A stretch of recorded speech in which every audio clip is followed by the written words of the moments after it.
Really excited for you now to get to hear from the MedTech panel. And they're going to be talking about what we've learned from COVID-19, what that looks like going forward. And here to help with that conversation is Heather Fink. So Heather, please take it away. I'm Heather Fink. I'm the Director of Health Provision at RiverStone Health in our Public Health Department, and appreciate the opportunity to introduce the medical technical team.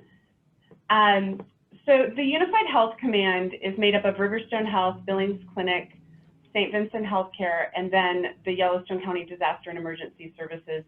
And as a committee of the Unified Health Command, we have the medical technical team. And that group really serves an integral part in being able to advise our health officer and is meeting on a regular basis to really discern what's going on in the community in regard to medical and technical issues, and then bringing that information forward for our use. So I want to quickly run through the membership for that, and then you're going to hear from some of the membership. Those that are not joining us today are Kim Bailey from RiverStone Health. She's our communicable disease nurse manager. Nancy Iverson, our nurse director at Billings Clinic for patient safety and infection control. Dr. Koo from Billings Clinic, who is an infectious disease and internal medicine doctor, and Justin Baker, who serves in epidemiology at RiverStone Health. The three that you have the fortune of speaking with today and hearing from are Dr. Megan Littlefield, who's the Chief Medical Officer at RiverStone Health, and she will be speaking with you first. And then you'll hear from Dr. Larry Severa from Billings Clinic, who specializes in geriatrics and is in family practice at Billings Clinic. And then lastly, but not least, Dr. David Graham from St. Vincent Healthcare with infectious disease and internal medicine. So I will now hand it off to Megan, and you can take it away. Great, thank you, Heather. Thank you all for giving us the opportunity to come in and chat with you. You know, this last year, this unfolding pandemic has been such a whirlwind for all of us. And I know we are all really tired of hearing that phrase, that it's a rapidly evolving situation. And so first, I want to talk with you a little bit about some of what we have learned through this. And so I'm sharing my screen. Can you all see the screen? Yeah, okay, excellent. And so let me just make sure I can get to my, there we go. So first I'm going to talk a little bit about what we've learned. I'm going to talk a little bit about what some of the common myths are that still exist. And then I'm going to talk a little bit about what the new options are for quarantine, since I think that that will affect some of you and some of your employees. So what have we learned? We've learned, first of all, a lot about how COVID-19 is transmitted. We know that it's primarily spread through respiratory droplets. The virus invades the cells in the respiratory system, in the nose, in the airways, in the lungs. And then respiratory droplets are created every time we talk, every time we breathe, yell, cough, sing, sneeze. And so the virus is in these respiratory droplets, and the heavier droplets, we know when they're created, they sort of stay suspended in space for a short period of time, and then they fall. And what we have, learned from the modeling and just from how the infection spreads, we've sort of set 6 feet as that risk area of where these respiratory droplets sort of stay suspended in the air.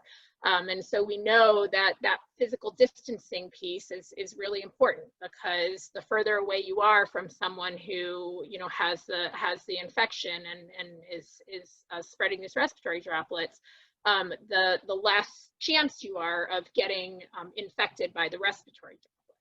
But what we also know is that every time we talk, sing, sneeze, cough, there are finer particles that also are released, that are aerosolized. So these smaller particles that holds probably less virus, but they can stay suspended in the air for much longer periods of time.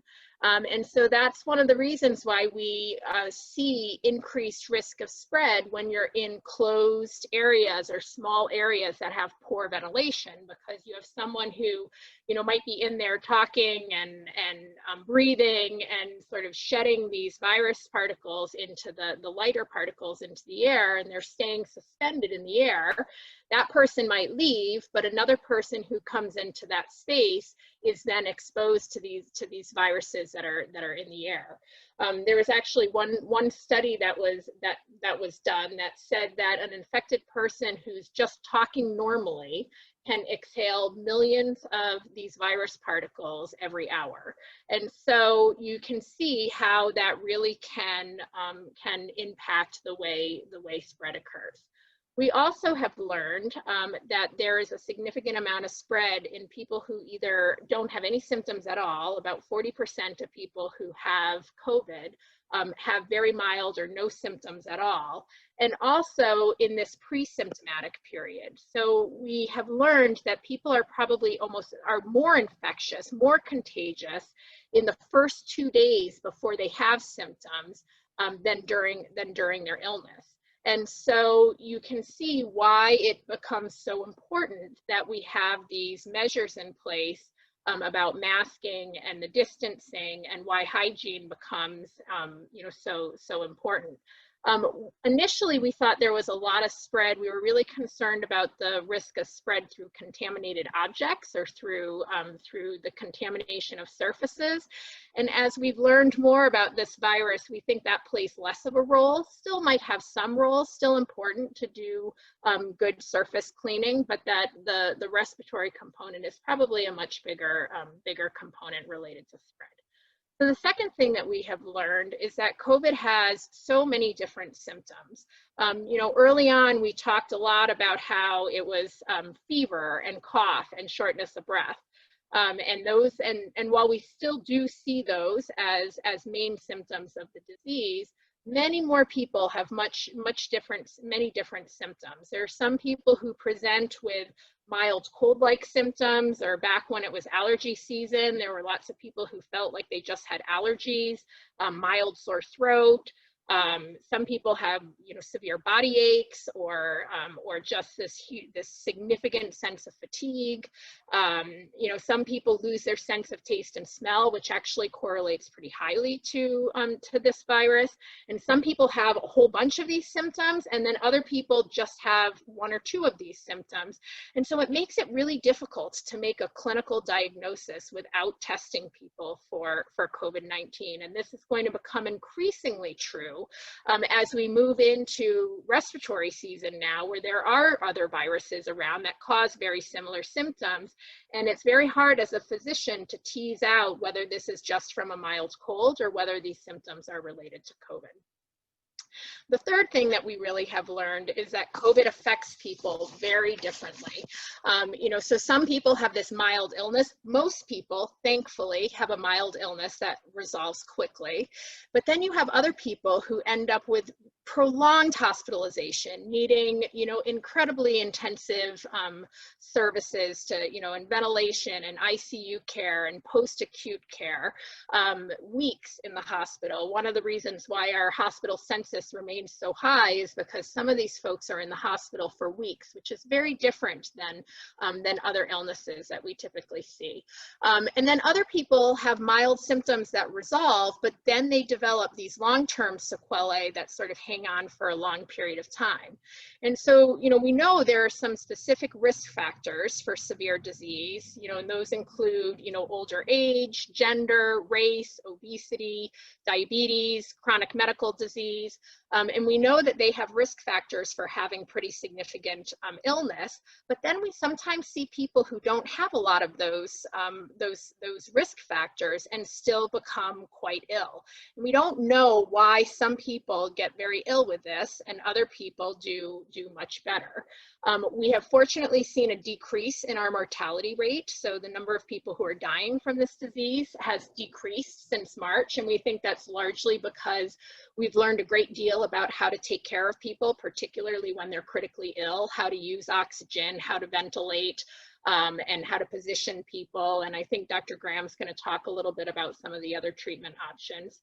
And then, as I mentioned, this long hauler syndrome, which is what we're sort of starting to see now, are these people who get better, have mild disease, really get better, but then they develop these lingering symptoms of, sometimes disabling fatigue that prevents them from being able to go back into the workforce, or exercise intolerance. Mental clouding, and there's a lot that we're still learning about what puts people at risk for having those types of symptoms. So next I'm going to move on to a couple of the myths that we sort of still hear about. And so the first myth is this thought that COVID-19 is not as serious as the flu, or is very similar to the flu. So while it is true that most people have mild illness when they have COVID, and arguably most people have symptoms that really are less severe than the flu, as we talked about, there's this wide spectrum of how people are affected by this disease, and a much higher mortality rate. So we went back and looked at the number of deaths that were associated with influenza since 2016. So in Yellowstone County since 2016, 18 people died of influenza. When you look at how many people have died since March from COVID, it's 129. So clearly the mortality is much, much higher in COVID.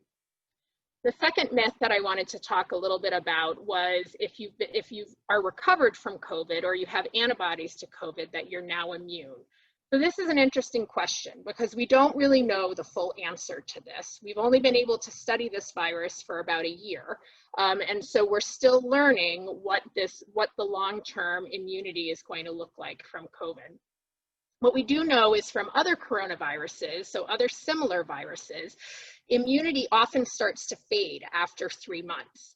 And so while we feel that there's likely immunity that's lasting for at least 3 months with COVID, and we suspect that it's probably longer.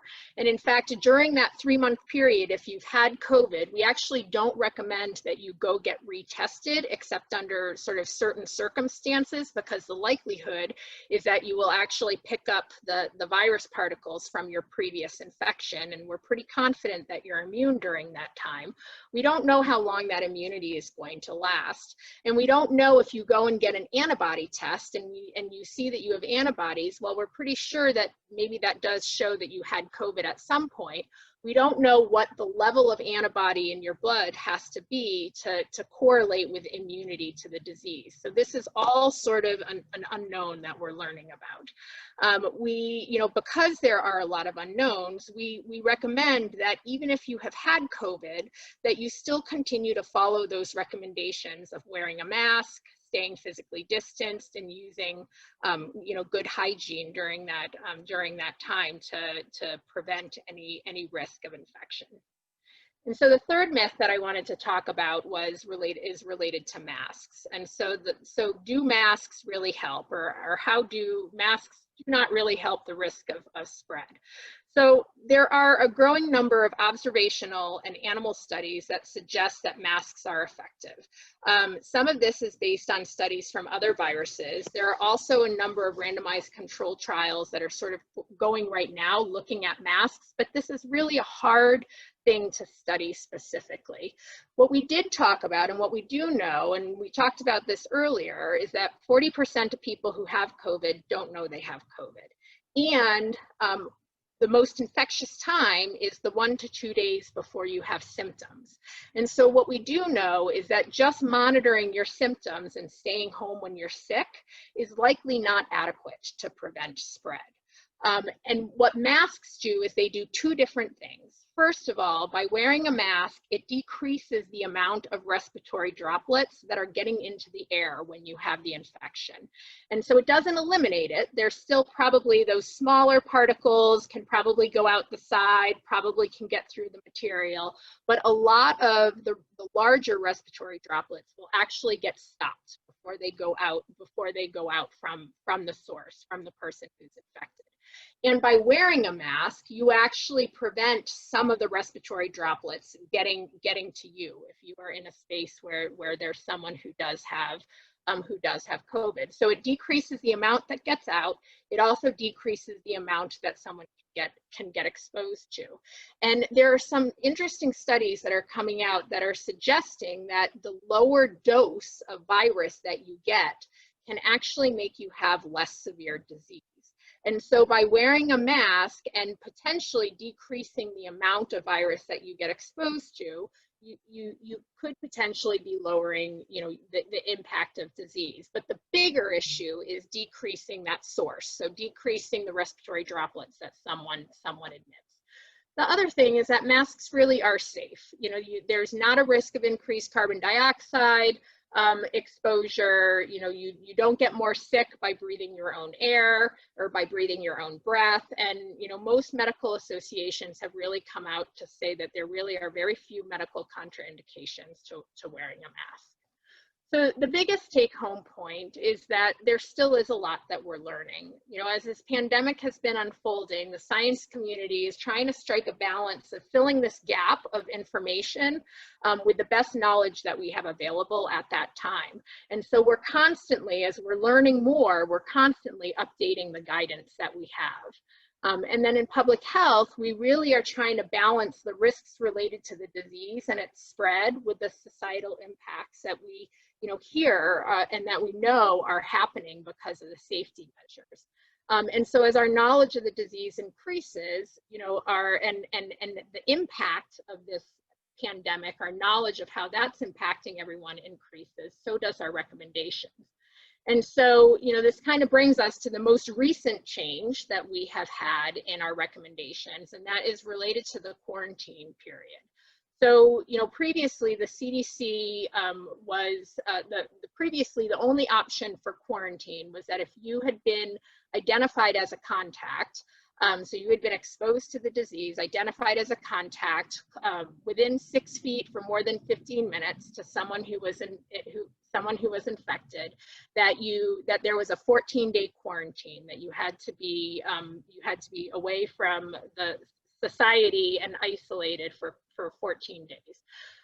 This still is what the CDC is recommending, and this is the best way to limit that risk of post-quarantine spread. But what we have seen is just that has a really huge impact on people's ability to work, on businesses being able to staff their workforce, on kids missing school. And so we have the CDC started to look at some other options that may be considered safe. And so the other options that they are offering as potential as okay options are being able to be released from quarantine after 10 days without any testing. And we really do support this in our community. We have to recognize that there is a slight increased risk of post-quarantine spread after 10 days. But that this really seems to strike a reasonable balance of risk and benefit of quarantine. There is also this option to end quarantine after day 7. But you have to have a negative test. So a negative test with a PCR test that can be done at day 5 or after, or a negative test with an antigen test as close to day 7. And so if someone meets that criteria, then they can be released from quarantine. It's important to remember that if you come back early, because there is that increased risk of post-quarantine spread, you need to continue to self-monitor, check your symptoms, make sure that you're not getting sick through day 14, and really use correct and strict mask usage during that time, and paying attention to social distancing and all of those other measures. The one challenge that we see with rolling this out in our community is that our availability of testing is still somewhat limited. We're working on, trying to make that option better. So, we really, are continuing to learn about this virus. We'll continue to make recommendations that really are to the best of our knowledge at that time. We recognize that makes things confusing, but is really a sign of us trying to make the best recommendations with the information that we have. I'm going to pass this over to Dr. Larry Severa now, who's going to talk about the impact that this has had on our long-term care facilities. All right, so I'm Dr. Larry Severa. I'm a family medicine physician with Billings Clinic. I spend most of my time doing geriatrics. I'm the chair of the geriatric department currently, and I'm a certified medical director and go to 2 different nursing homes here in town. So I've had boots on the ground in nursing homes since August of '06 and really enjoy that population of people. Typically, geriatrics and nursing homes don't get this much excitement. However, with this pandemic, the vulnerable people that have really suffered tremendously is the geriatric people population that live in the long-term care nursing homes. For example, we know right now that over 106,000 long-term care residents in nursing homes have died from COVID. We know that 40% of the total deaths of COVID have come from nursing homes. Here in Montana, it's interesting, we actually have the 2nd highest nursing home percentage of deaths. We're second only to South Dakota. They have a higher percentage. And we're the 4th highest in confirmed cases of COVID in the actual nursing homes. So currently there are 7 nursing homes in the region. So going from east to west, we have Eagle Cliff, we have Parkview, Aventera, Bellaterra, Aspen, St. John's, and Laurel Health and Rehab. So those are the 7 nursing homes that are in our Yellowstone area. What we need to know is that since early on in the pandemic, every nursing home has really worked tirelessly to keep COVID out of their facilities. It's been very important to be very aggressive, maintain significant attention to keeping this virus out of the nursing home. The United Health Command and the medical technical team has been very involved in this. We've done a lot of different things. Early on, we actually had a van that was able to go around to the different nursing homes and test residents, because early on we didn't have the ability to have that many tests. We were really shy on tests, and so the easiest way was to have actually a RiverStone van go to these nursing homes and test residents if they had symptoms. We've done education, we've done video conferences. There's a couple of us that meet with the administrators of the nursing homes every week. We do that every Tuesday. We sit for an hour, talk to them, find out what's going on, how are things going. We also do quite a bit of support and guidance, and a couple of the folks at RiverStone, Hannah and Kim Bailey, speak directly with the different nursing homes, giving them guidance, what happens when you actually have a resident or a worker in the facility that comes down with COVID or exposed to COVID. And it's quite rigorous. It's actually quite difficult, partly because, just as Megan has said, there has been so many changes, and some of it you're going down a certain path, and there's recommendations that change from the CDC. There's things that you learn, and during that time we're having to give advice and be fluid and flexible with our advice and our direction. So 2 things I want to talk about predominantly, and that is what is our main focus, and then how has this affected the resident, the person who's actually living in the long-term care facility. So the number 1 thing, of course, is that we have to keep COVID out of the facility. Since early on, we have, there's been no visitors, residents have been isolated to their rooms, communal dining, visitors, as I said, activities have all shut down. So the resident can't go out and get COVID on their own. So we have to understand that these residents in the nursing homes are not going out grocery shopping. They're not going out with their family on holidays. So the way that we protect our nursing home residents is by keeping the staff safe.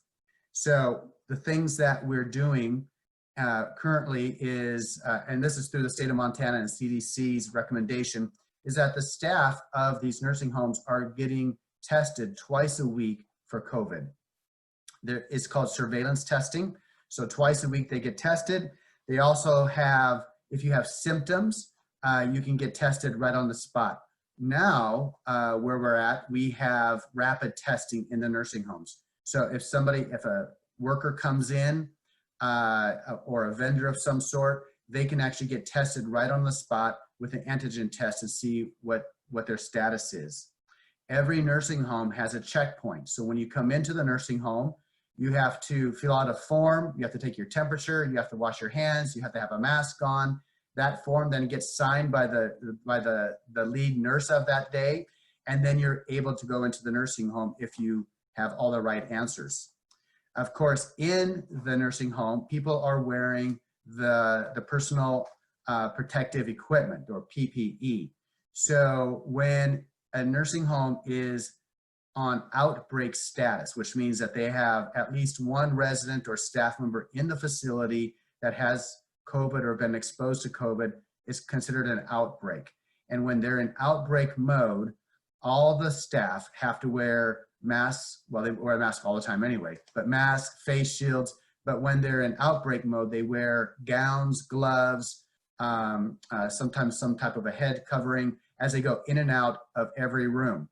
Now, you can imagine that caring for somebody, bathing them, dressing them, toileting them, doing their personal care, you're doing that with a mask, with a face shield, with gloves, with a gown, and you're trying to do this all at the same time. The biggest aha moment for me was when I talked to some of the bath aides. So in a nursing home, there's actually aides that help all the residents have a bath or a shower. And so can you imagine giving somebody a bath or a shower wearing a goggles or a face shield, some sort of mask, gloves, and a long gown? It's actually quite difficult and it's strenuous. And so these people who are doing this work are quite courageous and under some pretty difficult situations. So we're able to test them more often. We're able to screen people as they come in and out a lot more efficiently. What happens is that as a lot of the workers who are in the nursing homes are actually younger, a lot of the CNAs, the kitchen staff, the housekeepers. And as Megan was saying, a lot of these folks have minimal or no symptoms. And so it's really important that as a community, we are protecting these workers. By protecting the workers, we're protecting the nursing homes. And so that's why it's important that we have masks, that people are wearing masks, that we're keeping 6 feet apart. And I appreciate the businesses that are doing everything they can do to help enforce those recommendations and guidances, because it's actually saving lives in a nursing home. But the one thing that I want to just jump into quickly is, what is the nursing home resident actually going through? So think about your grandpas and grandmas, your aunt and uncles, or maybe moms and dads. Maybe you have a family member who's in the nursing home. Since early March, these folks, these residents, have not had visitors. They've been in their room. They don't get to go out for communal dining, so they eat all 3 meals in their room. They don't have any activities with other residents. So when I'm walking up and down the hallways, it's frequently the residents are sitting at their doorways, just looking up and down the hallways, saying hi to their neighbor, because that's about as close as they can get. So not eating together, not having activities together, and being social distance at all times. What I'd like to do is just give a quick story. As Karen has been saying, these stories are really impactful, and I have actually a good story. It's kind of sad in the beginning, but it gets better, and this patient doesn't get COVID. But I want to tell you what happens to just a regular resident. So I have this patient that I'm going to call Betty. Before the pandemic, she fell at home. She went to the nursing home. She went to the hospital. She had her hip replaced, and then she went to the nursing home for continued therapy. While she was at therapy, the pandemic started. It came into Billings. We closed things down. So her family now aren't able to come in. Her family's not bringing her favorite food to her. They're not visiting her. She has to do physical therapy in her room instead of going to the physical therapy gym. And as you can expect, it was actually really hard on Betty. I sat in her room with her, and she many times just would sit there and cry because she has lost all contact with family, with the other residents, and was very isolated. So what do nursing homes do in this case? Well, I was really impressed. This nursing home noticed this, as all of them are. They noticed that this isolation is actually very difficult on them. So we increased the activities that the person was involved in. We got social worker to come in and talk with them. And slowly she began to perk up a little bit more and participate in therapy more, started actually eating. She was losing weight. She was actually, I was concerned that she might not actually make it because of this isolation.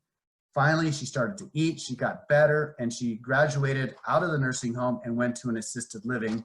And just last month, I went and sat with her again. She's now full of smiles, she's feeling better. She still can't see her family.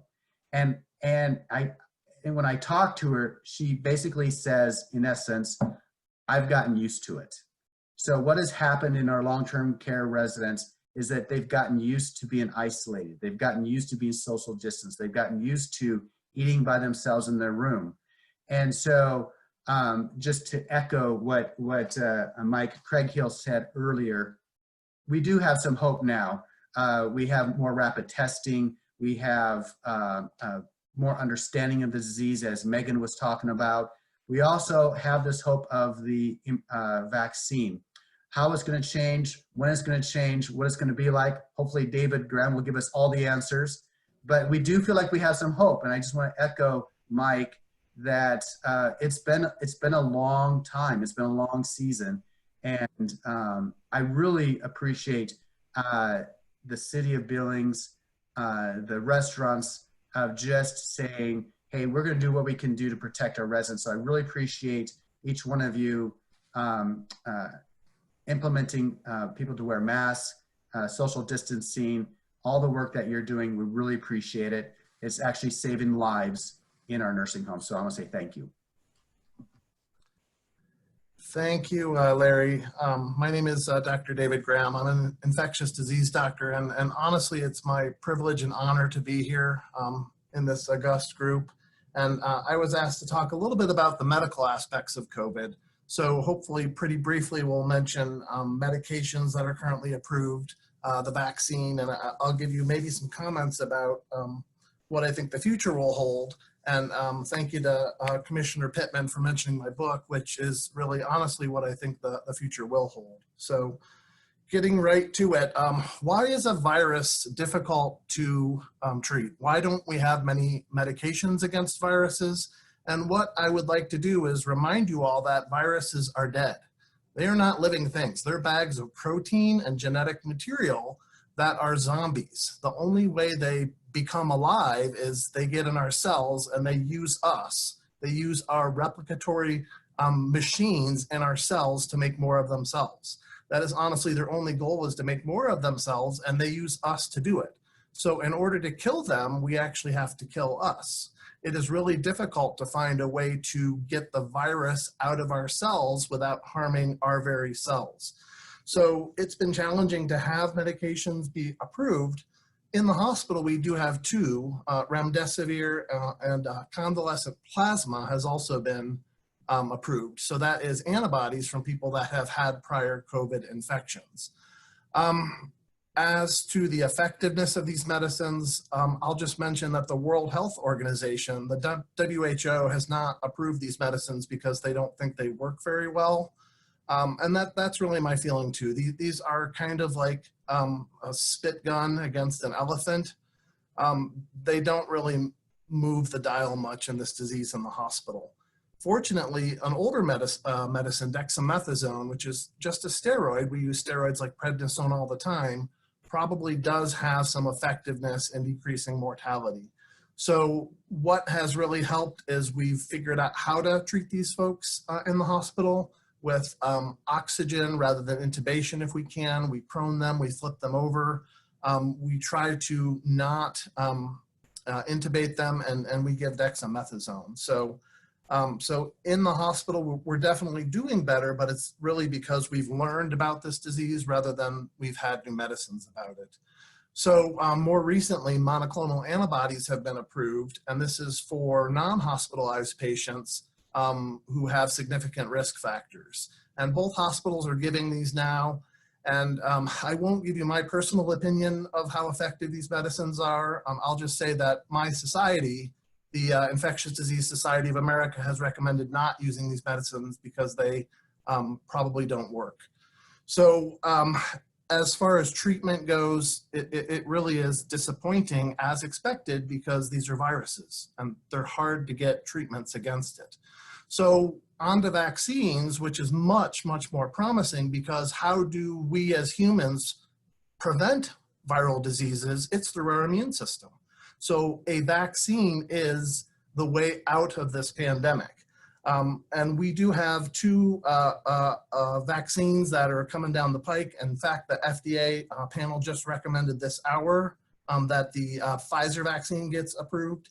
It got recommended 17-4 at the FDA. It'll be really interesting to hear what those 4 people have to say. This vaccine is surprisingly efficacious. Okay, it works. It prevents disease. It probably prevents severe disease. It may even prevent infection. So it may prevent transmission from person to person via this asymptomatic phase that Dr. Littlefield was mentioning.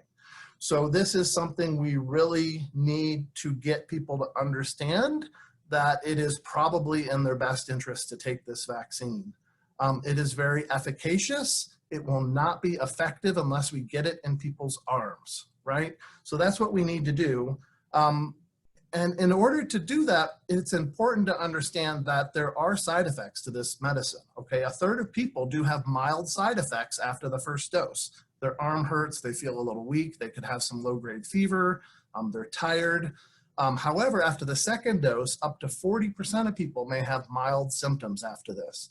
So before the story goes around that this is a horrible vaccine, we need to let people know that there's gonna be some mild to moderate side effects from getting this vaccine. Okay, there's only about 2 months of safety data that they released with this Pfizer vaccine. There's some concern I have personally about Bell's palsy. I hope the FDA mentions that. But really, if you are at risk yourself, or if you are around someone who is at risk, we know COVID has some pretty bad outcomes. So what is the risk benefit of anything we do? In medicine, nothing is ever a slam dunk. There's always 2 sides to it. There's always risk, there's always benefit. Right now, if you have significant risk factors, or if you're around someone that has significant risk factors, this vaccine is what we need to do. As to the future, so what does the future look like? Well, in the short term, let me mention that well, we have been going through this epidemic here locally. It's called the 3rd wave, but this is our 1st wave here in Montana. And it's been going on for a long time. It's been going on for 2 months. And frankly, it's been going on for about 6 weeks before the national media even noticed. So we are flyover country here. They don't really care what's happening to us in Montana, North Dakota, South Dakota. Literally, North Dakota was 3 times worse Arizona was during the summer wave before anyone noticed. There was 3 times more cases going on in the Dakotas than in Arizona, Florida, Texas this summer before anyone noticed. So you can't really rely on the national news media to recognize what's happening here in Montana. And I would have you essentially ignore what they're saying right now about what's going on in the Midwest, because hopefully we were on the downward side of our curve. Hopefully we weren't along the exponential growth curve during Thanksgiving, okay? We had lowering of cases, we had lower positive test rates, so hopefully we didn't go into Thanksgiving with this exponential growth curve.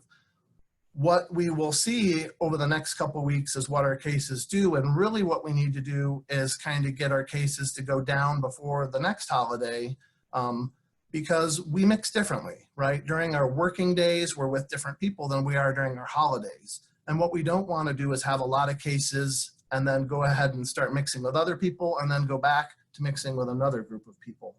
So the vaccine is coming. It's going to take a long while to roll out. I do want to caution people that the vaccine does not mean the end of this virus. Okay, we cannot eradicate COVID-19. There are criteria based upon which we look at viruses as candidates for eradication, and COVID meets 0 of 3 of these criteria for eradication. Okay, so there will be cases, there will be hospitalizations, there will be death, even with the COVID vaccine. So we still need to keep doing these things that we know work, and that means not swapping air. Okay, don't share air with people. If you do, wear a mask. Okay. We need to be cautious even though the vaccine happens. And honestly, kind of what I'm looking forward to is January 2nd and January 20th. A lot of things are going to change as far as how this will play out in the summer. As we get more people vaccinated, we'll see what the CDC recommends we do for mitigation strategies, both nationally and here in Yellowstone County. So I'll keep my remarks short and there. Thank you. Do I get to introduce John Felton? John Felton is probably the hardest working guy with the toughest job at Yellowstone County right now. I really admire John because he understands that, boy, these are tough decisions we have to make. And when we know what's the right thing to do, man, it's easy to do. It's hard when we don't know what the right thing is to do. So John, I really respect the work you've done for Yellowstone County, and I want to thank you. Thank you, Dr. Graham, and thank you all for the opportunity to speak. I think I'm going to be fairly brief, but I want to sort of follow on to some of the comments you heard from our medical staff, and that is this idea of balance. Dr. Graham said, you know, there is no certainty in terms of, you know, nobody ever has a side effect. So there's a cost and a benefit to everything. I think balance is the real story of trying to manage life in the pandemic. You know, we realize that every time we impose more restrictions, whether that's hours of operation or occupancy or whatever it is, there's a very negative impact economically and socioeconomically and psychologically of those reductions. The benefit is that disease transmission goes down. If we don't have those restrictions, then disease transmission goes up, more people get sick, more people get in the hospital, more people die, but we get a greater sense of normalcy. So there is no magic answer. I do think that we've kind of become a little bit numb to the numbers. Right now, we are down, as you heard from our physicians, right, as of today, our 7-day average is 79 cases per 100,000 per day. That's 125 of our fellow residents that get ill every day. It's 875 of us who get ill every week. Yeah, certainly it's better than when we were well over 100 per 100,000, but it is still a lot of people getting ill and requiring care. I also want to mention this, you know, this idea of how restrictive we should be. I can tell you what the CDC would say, given our counts, which are in the critical level, above 75 per 100,000. We saw that we're kind of sort of holding our own with travel. All travel should be avoided. Gyms should be closed. All schools should be operating remotely. There should be no gathering outside of households. All bars should be closed and restaurants should be at 25% capacity. We really try to avoid those things and strike a balance, but it all incurs risk. As Dr. Graham mentioned, things are going to change in the near future. We have a new governor coming into the state. That is going to presumably have some impact on how at a state level we manage the pandemic, what sort of restrictions are put in place.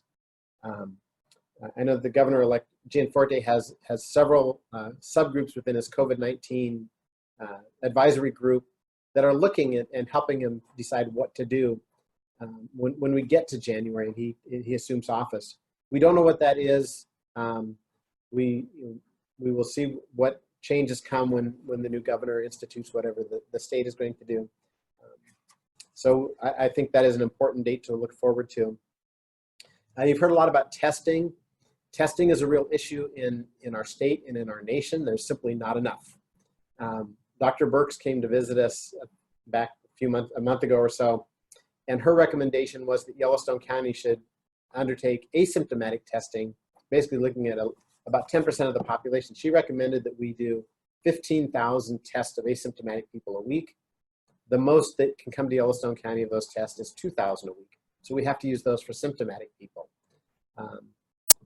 As Dr. Littlefield talked about, you can get out of quarantine a little earlier if you have some certain testing under certain time frames, but we don't have enough capacity to do that. So those who can afford to get tested may be able to do so, but it's not going to be readily available right now. We continue to work towards getting as much testing done as we can, but our focus has to be on those who are symptomatic and those who are close contacts to try and slow the spread. I'm happy to say that we have seen as we've seen a reduction in cases, we've also seen a reduction in the burden on our 2 hospitals. Right now, we have somewhere around 120 COVID inpatients in our 2 hospitals. I'm sure you'll hear more from Dr. Elner and Steve Lovelace about that shortly.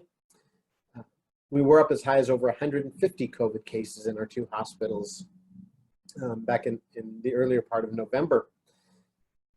And what we have to remember a few things about this. One is about half those people are Yellowstone County residents. And I've had a lot of people say to me, well, the answer is just stop letting the non-county residents into our hospitals. But we've spent, as a community, we've spent 40 years positioning ourselves as the regional medical center.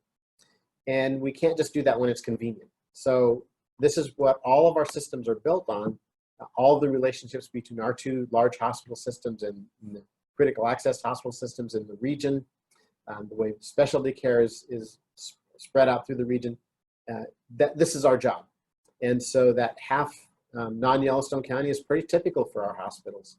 And as we've had a lot of COVID patients, we've had a lot of out-of-county patients, but that's what we do.